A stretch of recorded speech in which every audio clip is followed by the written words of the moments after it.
Hi everyone, this is Aaron for Zollotech. We're going to unbox the Droid Razr. The Droid Razr is Verizon or Motorola's premier phone right now. It's $299 on contract or $649 without a contract. So let's go ahead and open it up here.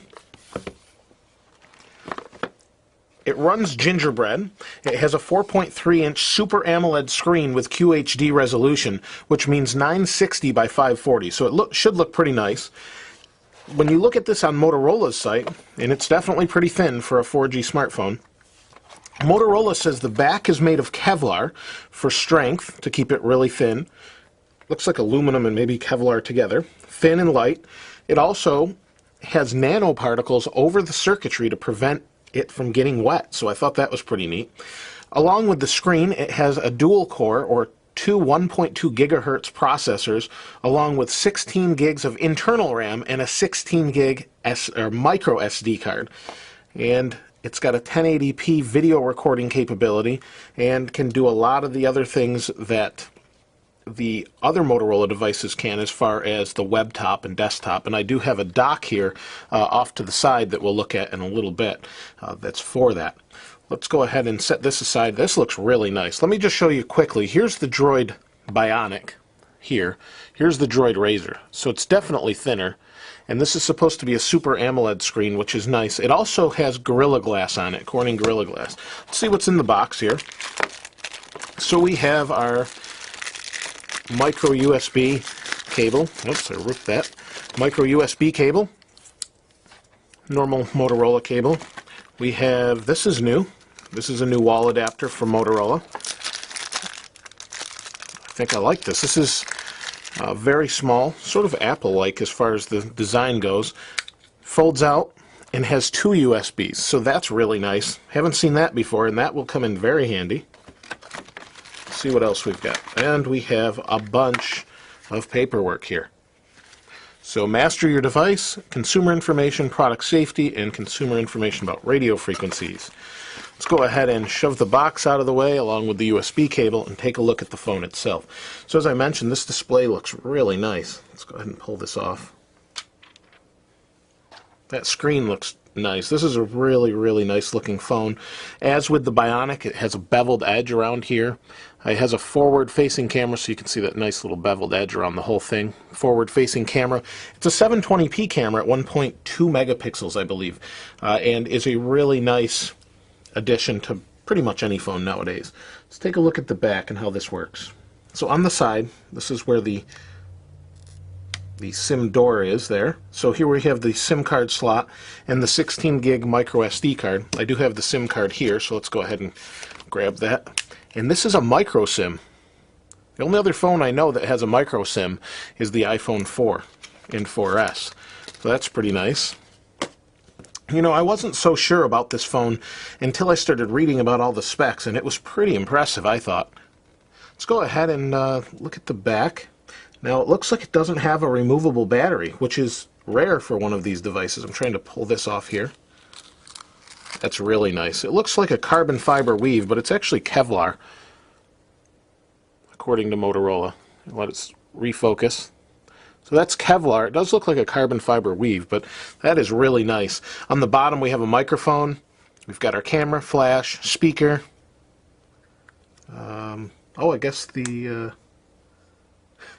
that pulls up a little bit, but I thought maybe you could remove the back, but maybe not. Along the side here, yeah, it doesn't look like it, but it does have a decent battery in it. It has a 1780 milliamp hour battery with 12.5 hours of talk time and 8.5 days of standby time, so that's pretty impressive. Let's go ahead and turn it on. There we go. This should be really nice. It also has a gig of DDR2 RAM along with the processor, so this should be very fast. And normally this black look that they've been going with for a while with the Motorola's, I'm not a big fan of. I don't know what color this is, this gray gunmetal maybe. This looks so much nicer. You can see size-wide.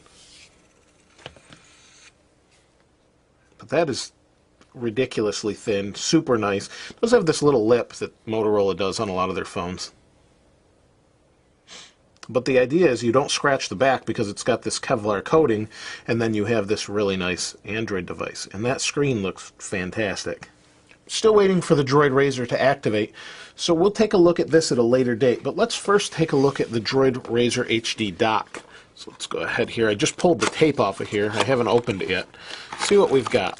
We've got a plug and the dock itself, and the HD station for Motorola smartphones. This is supposed to plug into your television.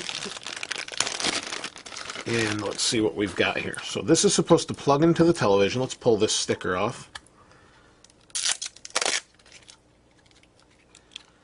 Okay, so this has, I guess there's some different connectors you can use so that you can use different phones with it in the future. According to the box, it said on the back, it says connect your HD TV or monitor with an HDMI cable and view your phone's content like you've never seen it before. So it does output 1080p from the spec list anyway. In the side here, they've changed the location of the HD connections, so, or the charge port. So we slide it in sideways. It sits like that. It's still not activated. It sits like that. And then in the back we have our connection. So we have HDMI out, we have our micro USB, and we have an audio out, 3.5 millimeter headphone jack out, which is nice. So this should charge the phone, provide a bedside dock, or hook to your television and provide HD content. So this is the plug. Probably will charge your phone, I would imagine. We've got two rubber feet on the bottom to hold it steady, and it looks like this. So I'll take a look at it a little bit later. Overall, it's just a bedside dock. Really nice looking phone. It looks like it's going to be really nice to use. So you can see there's the Razr. I'll have to get it activated and take a look at it at a later time. If you have used one of these or you're planning on getting one of these, please comment below. I'd love to hear what you have to say. It's really a beautiful design, super thin, very nice. So check it out if you haven't already. It's really got some nice features. This back has kind of a rubbery feel to it as well. But if you have any questions or anything you want to see that maybe other reviews you're looking at haven't shown, that I can show maybe when we do the review in a week or so, I like to use these phones for some time before I actually go and review them, so I have a realistic view of them. So I'll go ahead and use it for about a few days to a week, and then do a review on it and see how it does battery life-wise and that sort of thing. So check back for that. Again, comment, subscribe if you haven't already. This is Aaron. I'll see you next time.